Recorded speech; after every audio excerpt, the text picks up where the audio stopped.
Healing minds, inspiring voices, living truth, making choices. This is your space. Just be you, authentically peculiar with Marcia. Welcome to a space where healing is real, where your voice matters and your truth is enough. With authentically peculiar. Season 5, the year of expansion, healing deeper, living louder, stepping fully into who you are. Authentically Peculiar with Marcia. Welcome back to Authentically Peculiar with Marcia. Have you ever come across someone on social media that you just feel like there's a kindred energy, that you feel like there's a connection and you've never had a conversation with the person, but you're putting down or picking up what they're putting down? Well, that is Moose for me. I think I've been following him in silence for a little over a year now. And when I tell you this brother, first of all, y'all, he's a spoken word poet. I'm so excited. My words getting tongue tied. He's a voice actor, a storyteller, and a mentor to those where he works with healing, identity, and self-discovery. As a father of four, he blends his poetry. If y'all hadn't watched him doing them push-ups and getting that workout in, you need to get out there because every time I see him, I got to go do my push-ups. Fitness and real life experience into his work to inspire others to confront their trauma, embrace their growth, and live with intention. On his platform, he shares powerful messages. The trauma runs deep, healing isn't for the weak, and redemption is possible. His content reflects a commitment to uplifting sun kissed people. You know, that's my new term now, right? And advocating for healing, self determination, and legacy building. One rep, one verse, one legacy at a time. Moose, thank you for being a guest on Authentically Peculiar with Marcia. Oh, Marcia, thank you for that. Thank you for that intro, and thank you for having me. You're Yes. so welcome. I'm telling you, I don't think you really understand how much you resonate with me. Like you'll send me lives of people going live. So now you kind of force me into this bubble where I have no choice but to go live now. You send me your poems, you know, that's motivation for me. But then you lock in when you're doing your fitness, you'll go on my page and you'll start sharing my stuff, all of that. And it's just it's such a beautiful space that I get when I interact with you. And I know our topic today can be a little tough and a little tight because we're going to be talking about father's wounds and being intentional and showing up, not only for yourself, but for those that you fathered, even through your wounds, even through your healing. So let's get started because if not, I'm going to keep running Yeah. on. Yeah, definitely, definitely, definitely. Whether we acknowledge it or not, the presence or the absence of a father can shape identity, relationships, emotional expressions, and even how we see ourselves. Here's the truth though, unhealed wounds, they don't disappear, they repeat. What are your thoughts about father wounds? When you hear that term, what are your thoughts? You know, father wounds, when I hear that, um, for me, it resonates in a way that pretty new to me, right? Mm-hmm. Although I've always had my father wounds, I didn't know they were. Mm. Um, it's interesting because one of my poems, I mean, years ago, I wrote, you know, it's funny. This is probably, was it, I think 2010, Mhm. when I wrote a letter to my absent father. It's to my absent father. I wrote that in 2010, and this month is 16 years since I wrote that poem. Wow. And when I first wrote that poem, I wasn't a father. I was a Mm. mentor at times, but not a father yet. And since I've become a father, I've seen my transition in that. Mhm. But when I originally wrote that poem, I didn't know I had father wounds. I just knew that my father was absent and it Mhm. affected me. And I Mm. didn't know to call it father wound, you know? Yeah. But some years ago, began learning and reading, and you hear and you come across father wounds. And for me, it is, I don't think you can ever truly be healed from those wounds. And Mhm. I know people take the idea of healing and think that it ends.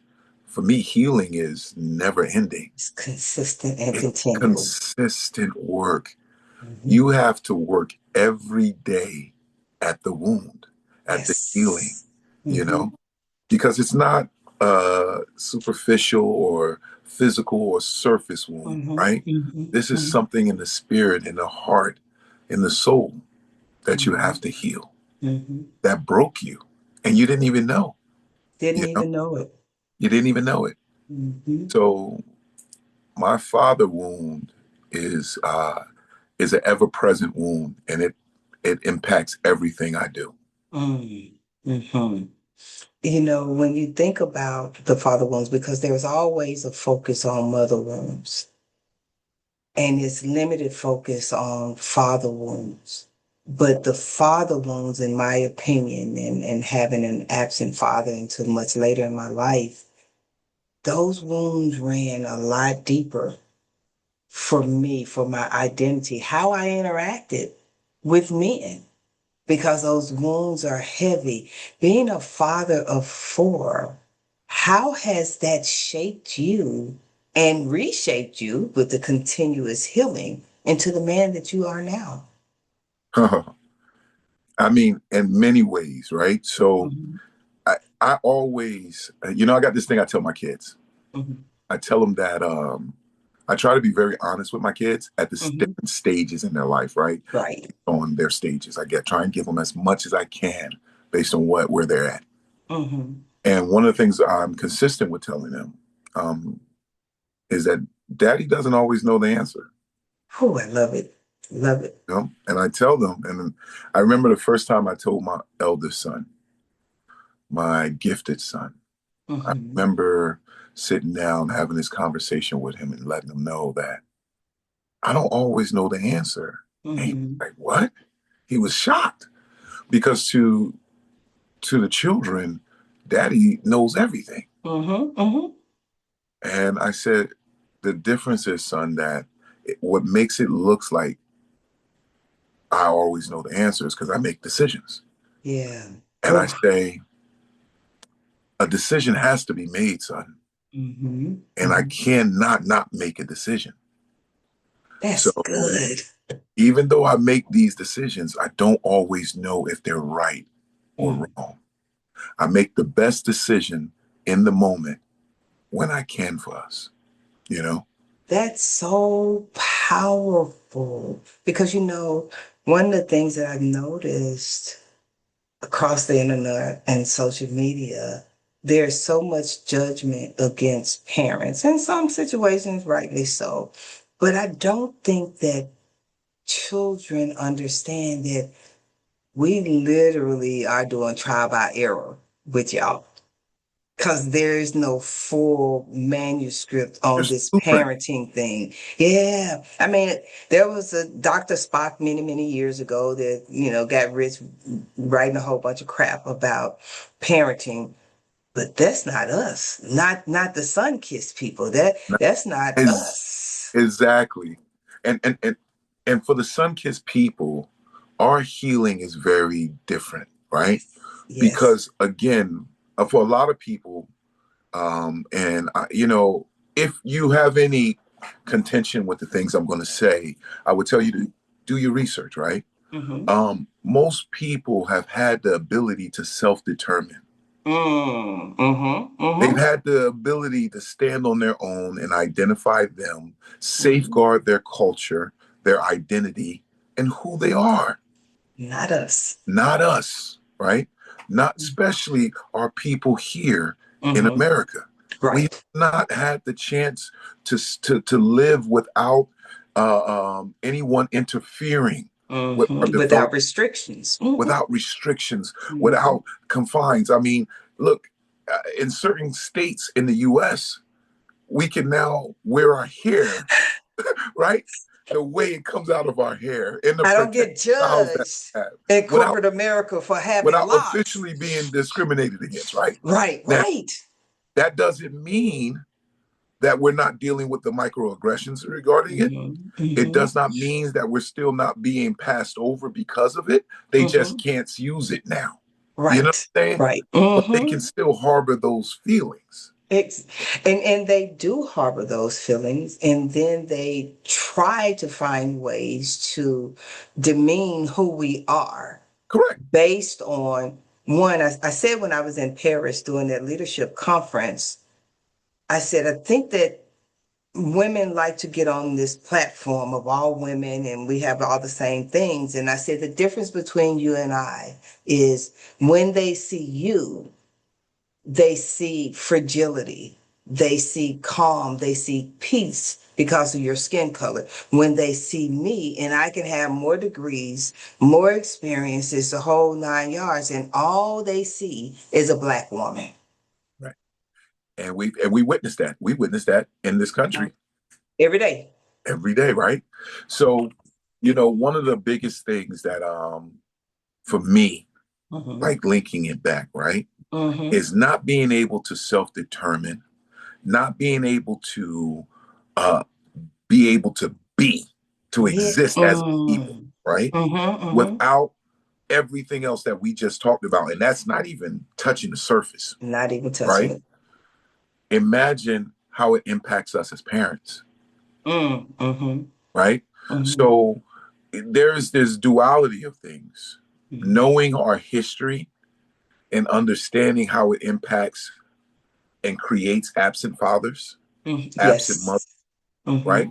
Mm-hmm. Present but absent fathers, Mm-hmm. present but absent mothers, right? Yes. We know Yes. all of the wounds and things that we have endured, how it Mm-hmm. impacts that. There's this duality of understanding that, but still living in the hurt of it, Yes. you know? Say Like, say that again for people because I really want them to hear that part about the duality of understanding the living. yeah, like we have to live in a space where we understand the origins and reasons for these Mm-hmm. wounds Mm-hmm. while still feeling the effects of the wounds. Yes. You know what I'm saying? So, like, Mm-hmm. it's hard. So when you come to that knowledge and that understanding, you're traversing that Mm-hmm. landscape, you Mm-hmm. know? Mm-hmm. So, and it's tough. So here you find yourself trying to do different things with your children, right? Yeah. To be a Yeah. better parent, right? Mm-hmm. To not um, move from a space of real of judgment, of holding Mm-hmm. back, Mm-hmm. destruction, all the negative aspects of things, right? So you're Mm-hmm. disciplining different, you're showing up different, you're trying to talk and lead, but then you're also making mistakes while you're doing these things Mm-hmm. as well, Mm-hmm. right? Mm-hmm. Because again, there's no blueprint.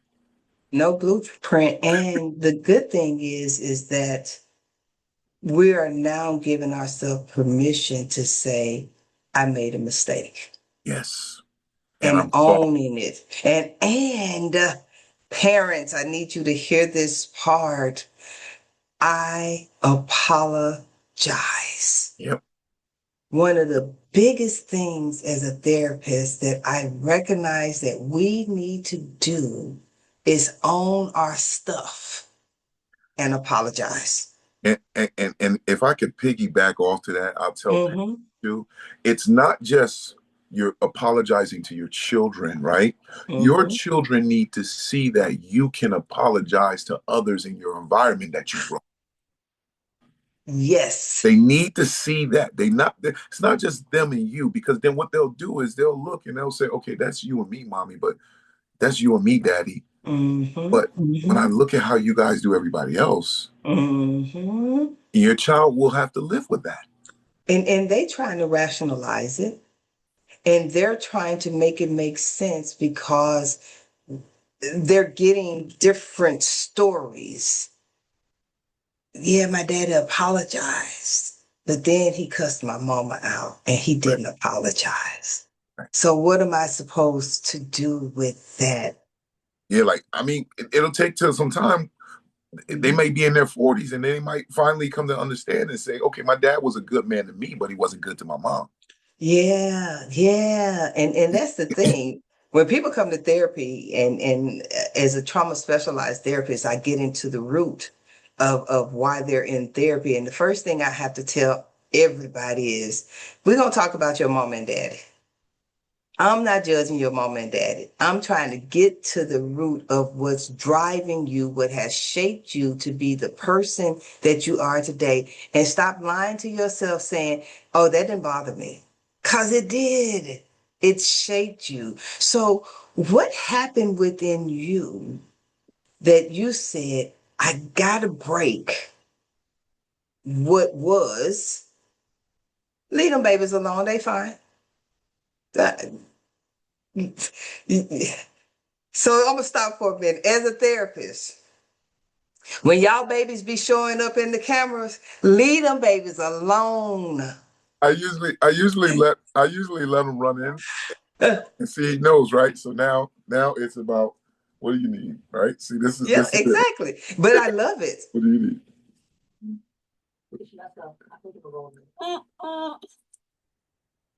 It's all right now. Hey, Go, buddy. go sit in. Turn it down a little bit. Turn it down. He needed a moment.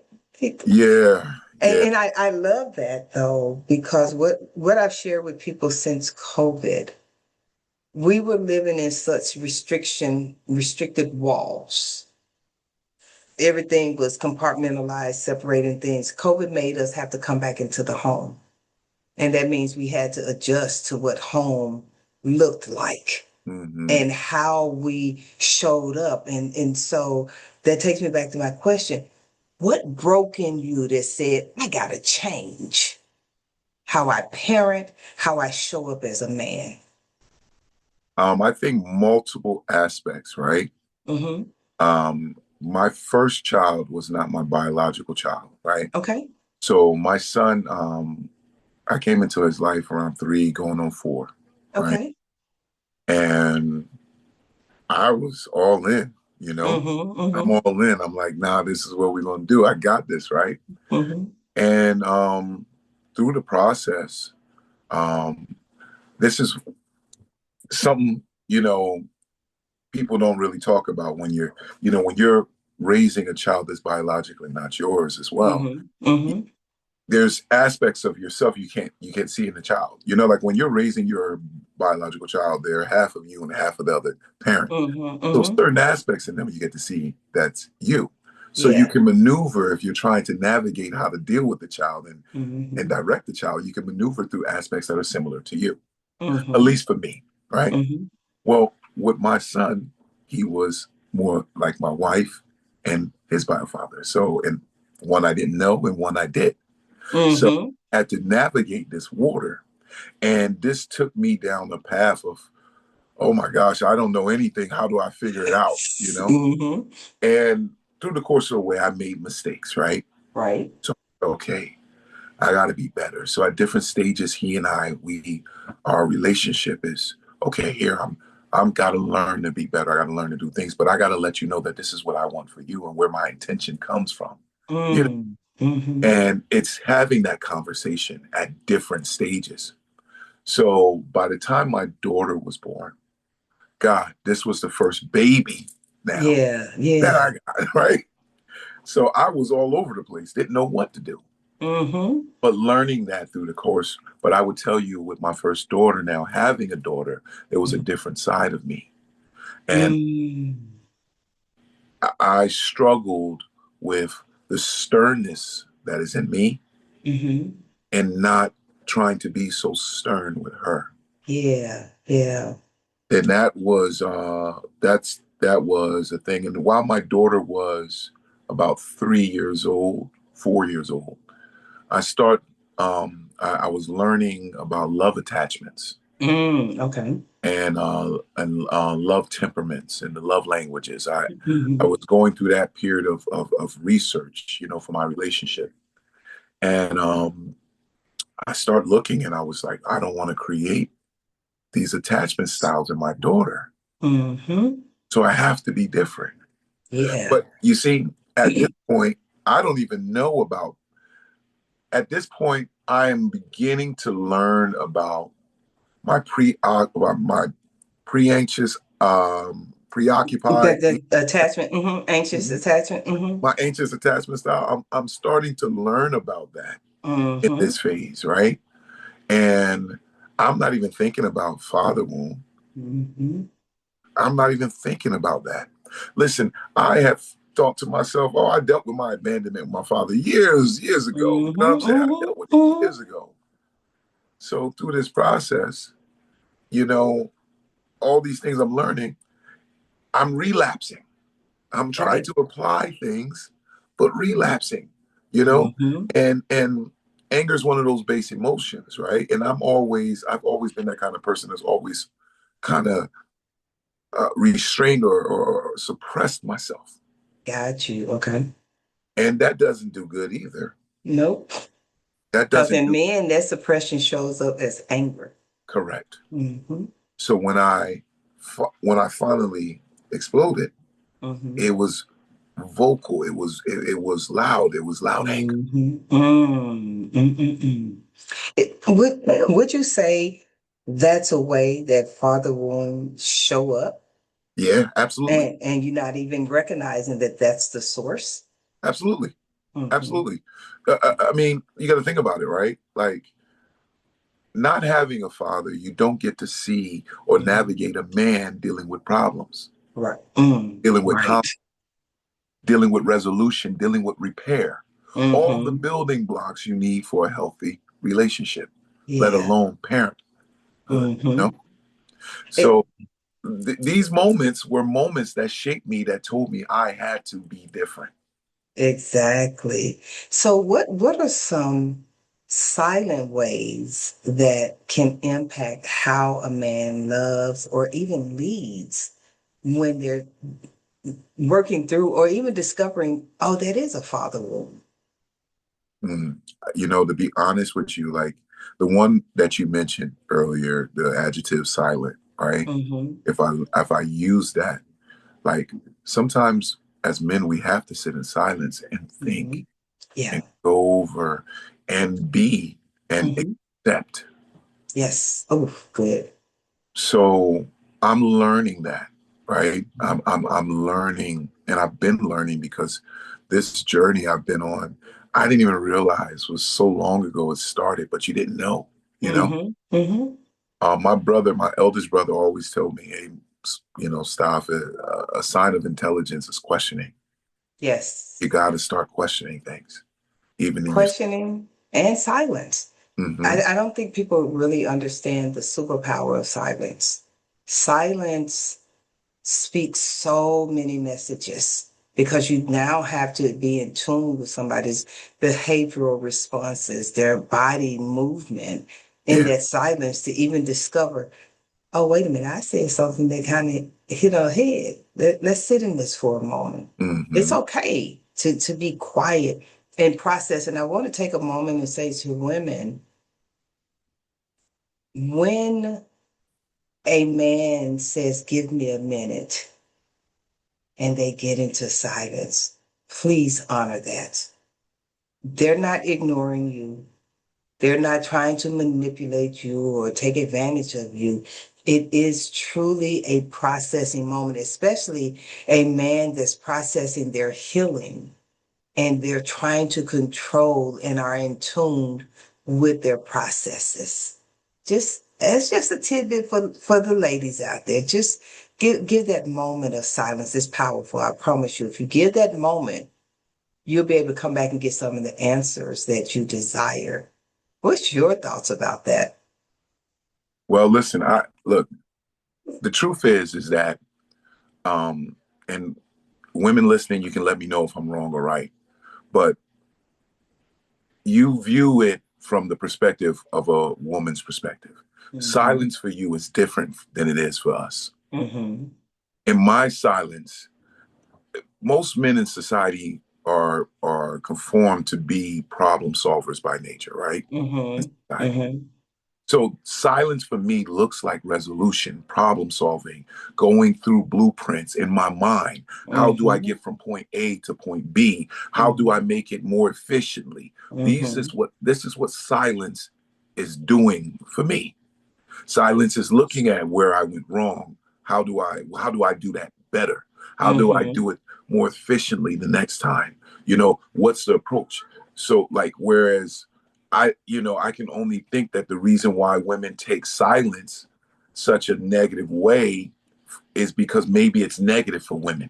It is, and women, and I can't speak for all women, but women tend to take silence as two parts: man's weakness, man's ignoring. If you don't have anything to say, you don't want to say something back, you need to defend yourself. So it becomes antagonizing because they're thinking that that man is weak and not recognizing that man is probably counting to 10, so he won't respond in an angered way. And then that other part is women, we're emotional beings. We don't like to be ignored. But will we say that that's possibly due to a father wound too? Absolutely. Absolutely. It's associated with and mother's wounds, right? Because women strive for mom's approval.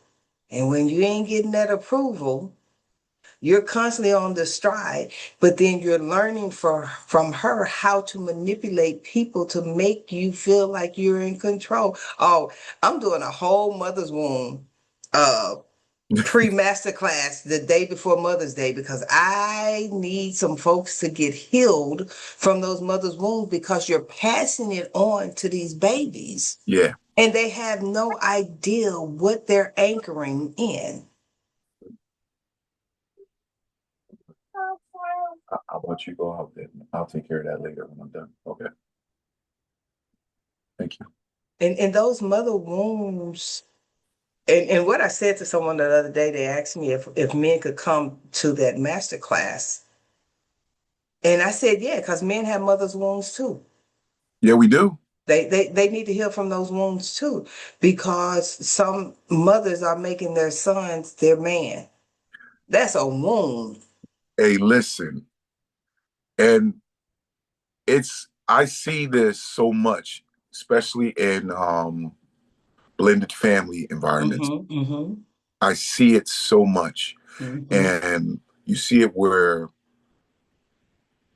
it's even hard for the men in those environments to lead properly because of that Exactly. particular wound. And it is devastating. We had a conversation recently talking about the effects of infidelity. Right.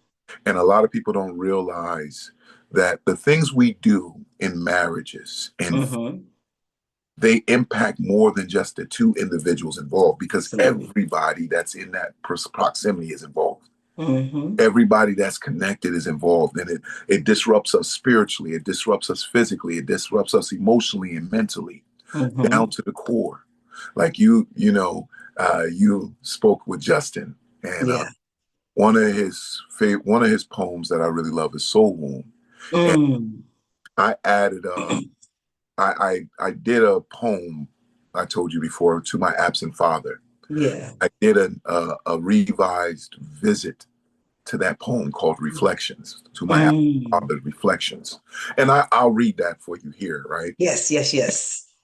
In there, I do a little homage to Justin, and I add soul wound, because the father wound is a soul wound. Yes, yes, yes. So if you're okay with it. And I'm ready for you to read that now. I'm gonna have to ask you, like I asked Justin, do I need my tissue? You know, I don't think so. I don't Okay. think it's not going to be that deep. This is a second part. So, for those of you who've read and heard To My Absent Father, this is Mhm. letter 2. So it says, "Here we go again. My thoughts and feelings of you, Father, and a pen. To be honest, I didn't think I'd have to have this conversation with myself again.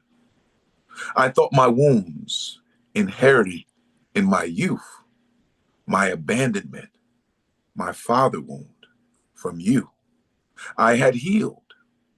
But in truth, the man that I had become without you, to my confusion, was still bruised heavily by you. Hadn't I healed from you? I guess for a moment, regarding me and you, I must have forgotten that trauma runs deep. So I had to dig deeper, within and without myself. Was there a wound from you? Or is this something else, something new? Because to me, this couldn't be true. I had freed myself from you, not alone, by God's hand, and with my mother and my brother's help, of course, from you. Yet your absence still seems to plague me. However, with the digging came some new data.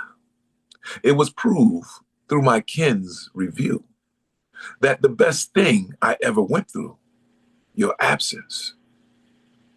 But this is something I had already learned, new. Tell me something new, I said. They said, hold your head up high. You're blessed, lucky you never truly knew. Yet, even with their words, this knowledge, still, it seems to me, you seem to be the core of me. I can't shake this, the wound that you are to me, a soul wound, my abandonment by you, my foundational wound, the father wound. It still affects everything I do. I'm a father now. One second. Poof. Okay. Can you hear me still? I can. All right. The father wound, it still affects everything I do. I'm a father now, and my children I adore, and I refuse to let the absence of you plague them too. So, this letter I write to myself to remind myself it's not just enough that I never be you, but that I heal every wounded vestige of you in me, not just for me and my legacies, absent you, to my absent father. Reflections. Shh. We need to sit in that for just a minute because I really want to honor the power of acknowledgement of how absence can dig such a deep wound that even when you're building and you're bringing forth life, that wound is still very present. And it shows up at times that you would think, I thought I was over that. Man, why does this dude keep popping up? Yeah, How do you get the right to keep, bruh, you wasn't there? How I do you don't. keep getting the right to show up? I remember when my father transitioned, and I said to my little sister, I said, I'm glad we healed that, but I don't think this dude know I did more for him in the stages of him dying than he did all my years on this planet. And You that know, was, go ahead, because that was a healing for me I at that think they moment. know. I think they Mm. know.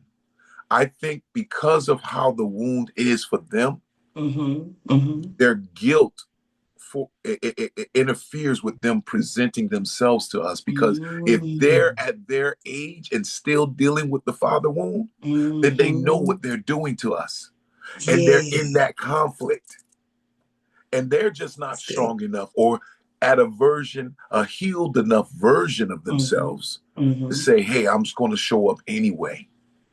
And you know what, when you said that, what it reminded me of, we are in a generation of life that we are giving ourselves permission to heal. Yes, we are. I have clients in their 70s and 80s who are just learning to give themselves permission to heal. They didn't know they had the power to permit themselves. And I think that a lot of our sun-kissed fathers were caught so much up in the bravado of masculinity that they didn't know that a permission was allowed to heal. I'd say pseudo masculinity. I like that even better. Pseudo masculinity. Because when we think about it, if you were to define masculinity, how would you define it? If I would define masculinity, I would define it from a place of let's look at it from divinity, right? So Mm-hmm. when we look at femininity and masculinity, they Mm-hmm. should not be seen in such opposition to each other, but in Right. complement to each other. Complement. They need to complement each other. They Mm-hmm. are one and the same, right? Just on Mm-hmm. two sides of the coin, Right. right? Right. So neither are negative. They're energy, Their right? energy. So what is masculinity?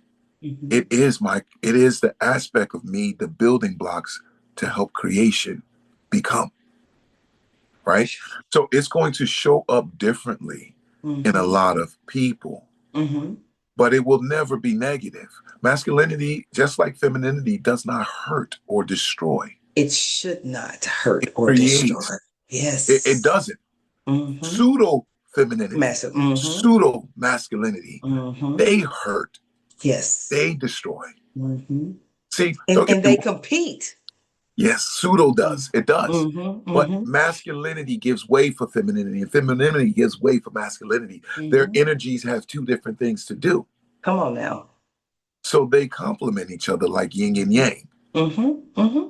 you know? Exactly. So what we've seen a lot is toxic aspects of people, Mm-hmm. and that we look at their gender and then also paint their gender and tie it directly to, i.e., the energy, masculinity or femininity. Mm-hmm. Because they don't know. They honestly think, when I say, as a single mother, as a leader, my masculine energy guided me to parenting. Mm-hmm. I Because you, picked up on the mhm. femininity, but I needed that energy to lead. I Because needed, what does masculinity do? it's a leader. It's a And leader, it's a it provider, it's protects a protector. Absolutely. the feminine And energy. and when I hear men say, you got too much masculine energy, my typical pseudo men, I'll say that, my typical response has been, me operating in a space of high level masculine energy was survival, Correct. It is. not a choice Correct. to live by. And that's the difference in understanding. It was a survival technique. And for those men that encounter that, right? Mm-hmm. What I would advise them is that they have to, if they're conscious enough of this, Mm-hmm. because I wasn't. I know I wasn't. All right. Okay. You have to be conscious enough to know whether or not that woman understands that. Yeah. If she understands that, okay, I was in survival and I needed this energy, Mm-hmm. Mm-hmm. but now you are here and I'm going to pull back. Trust you and pull back. And now this is the trust part is very big, right? Mm-hmm. So and I would love to touch on that too, right? Go Because for it. Yes. The trust part too. Here's my thing. You should not be making a decision to start a life or bring someone in if you don't trust them. Say that again. I'll go further. If you don't trust you with you. And it's because here's the thing. Let's say you and I, if you Mm-hmm. were to bring me in and pull me in, and I am Mm-hmm. allowed and I'm giving the privilege and acceptance of you, Mm-hmm. and I can come in and be the man to you, right? Mm-hmm. Mm-hmm. If you don't trust me after you've done that, there's a problem. And And that reverts us though. it does. It creates Mm-hmm. more issues, right? Mm-hmm. Because now, as a man, my brain already understands that you've accepted me. Mm-hmm. Mm-hmm. So now I'm going to walk as a man, but now you never truly accepted me in that leadership role. You accepted my physical body in. Because we don't know what it means. Correct. Correct. So now And you that's what accepted I me try in. to tell women. I I shared with a client the other day. I said, baby, you were in Build-A-Bear mode. You wanted a man to show up as a leader that never had a direct representation of leadership. How does that work? And then you got mad at him because he couldn't show up. You know, it's crazy, right? So here we are talking about father wounds, right? Mm-hmm. And look at the spans of what this conversation can go in. Exactly. Mm-hmm. So how do you, I said it to someone before. I said, hey, think about it from this perspective. This particular man had no man Mm-hmm. to show him how to be a man. Mm-hmm. Yet he took on the responsibility to be a man gladly Mm-hmm. and Mm-hmm. every day strives in that Mm-hmm. and has failures in that process as Mm-hmm. well. Mm-hmm. Instead of us looking, and I'm cautious with this because it bothers me because a lot of women tend to look at men in this process and then call everything that they are and what they give and contribute in a state like this as Mm-hmm. crumbs. Yeah. They call it crumbs, right? And that aggravates everything inside of me. Somebody said to me, you got a lot more masculine energy than you probably should have. I said, no, you don't understand. I see the tearing down unnecessarily. Yeah. To me, It's not needed. unnecessary to tear down a man that literally is learning from scratch how to be a man. Yep. Why And would you want to do that? and let's be honest, right? He's doing something his father didn't do. Mm, He's doing that something part. more than likely her Mhm. father didn't do. Period. And so this is getting ready to get deep, Moose. This getting deep because you walk into a relationship, and I'm pointing to me as women. We walk into this relationship with this narrative of what we think a man is supposed to be, and we ain't never seen it. I said that the other day. I said, how are you judging this man? I said, what are you judging him by? What are the Mm-hmm. men in your life that you Mm-hmm. have that you're Mm-hmm. making this judgment that this particular man is not a man? Come on. Come on. So when you sit back and you examine the life, you're looking at the man in the now, right? After you beat him Mm-hmm. down, after Mm-hmm. you hurt him through the years, Mm-hmm. after every time he's tried to do something he's never seen before, and you shoot it down. Mm-hmm. You beat him down. Now that man is pulled It's back. standing back and saying, That man is I can't do it right unless it's like what she wanted to be. he's a shell of himself. Mm-hmm. Mm-hmm. And you're looking at that man saying he ain't a man when he's doing something even your daddy couldn't do. You better say it. And so what I tend to say is you're asking for something that you didn't even know you needed to ask for in a manner to which you're comparing somebody else's stuff and you don't live in a house. Exactly. People gonna show you whatever they want to show you, but that may not be the actual truth of what's happening. And Yeah. so as humans in the sun-kissed community, we have to do a better job of support. We have to We do a need each better other. job. We not gonna function without each other. We cannot climb out of the hole that has been dug for us Mm-hmm. without each other. Period. We need, like, look, I love the sun-kissed woman. She is everything to me.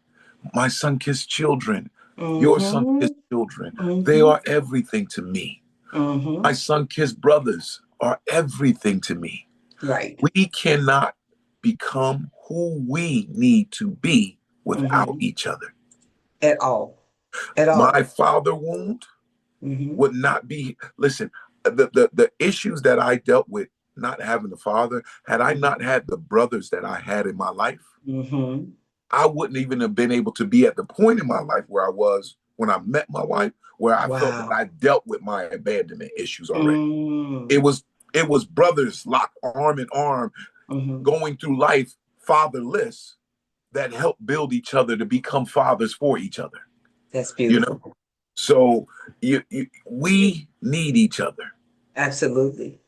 And when we think about it from that perspective, how important is it to understand intentionality in being a father, in being yourself, in being a spouse, or even being single? How important is intentionality?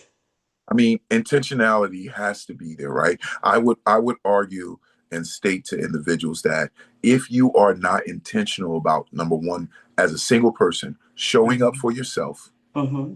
all right, understanding, validating yourself, Mm-hmm. okay, Mm-hmm. giving yourself grace to make mistakes, Say that. and then working to improve on Mm-hmm. said mistakes and your character as a person, right? You Mm-hmm. got to be working on those things if you're a single person. You definitely need to work on them if you're married and have children as well, right? Right. And it's constant. But I would argue for a single person to spend the time working on those things. You will not know the impact of it Mm-hmm. truly until you Mm-hmm. step into a relationship, and then you also step in the next further and have children, Exactly. because then you get to see whether or not the work you've been doing work.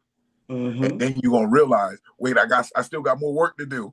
Exactly. Because it doesn't And end. it's a consistent for every what I share with my clients is for every 10 years you got more work to do. Because every decade is going to bring about a different change, a different experience, a different process. You got to be willing to do the work. This is not linear. We got some hills and valleys and all that kind of stuff. And even as we become aware of what these wounds look like, that doesn't mean that we've captured all of the essence of the wound. Exactly. It's a constant thing. So when I hear someone saying, well, you need to go handle that. Well, I did handle that. Well, no, it doesn't work that easy like that. It's a continued Continue with process. things. You know, man, this conversation, I'm telling you, we could take so many roads and Yeah. avenues to really deal with this father wound. You know, for someone listening to us right now, what would be some words of encouragement that you would say to them to start working on their father wounds? You are not your father. Oh, And mm, you deserve the right to find out who you are. So remember, the fact that you're even thinking about not being who your father was mm-hmm, is an amazing sign for you. That mm, show you that you're already on a path that your father wasn't for you. So I would tell you, spend time learning you. mm, What do you like? What do you don't like? mm, What are the areas that you're not as strong in? Where are you mm-hmm, great? Where are the areas that you are strong in? mm-hmm, Find you. mm-hmm, Find you. The flaws, the flukes, all mm-hmm, of you, everything. And begin to learn that you are not your father. You only share part DNA with them. That's it. That's it. You are not your father. You are a whole new entity. Find you. Spend the time to find you. That's what I want for you. Don't worry about whether or not you're going to be like your father or not. Mm-hmm, mm-hmm. Find out who you are and be you. And you said something very powerful. You have already superseded your father. If you can sit in that moment, you've already bypassed what your father couldn't do.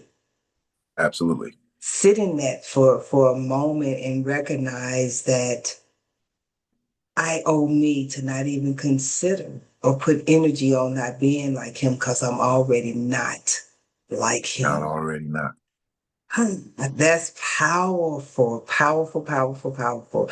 So tell me this as we wrap up. How do you resonate with authentically peculiar?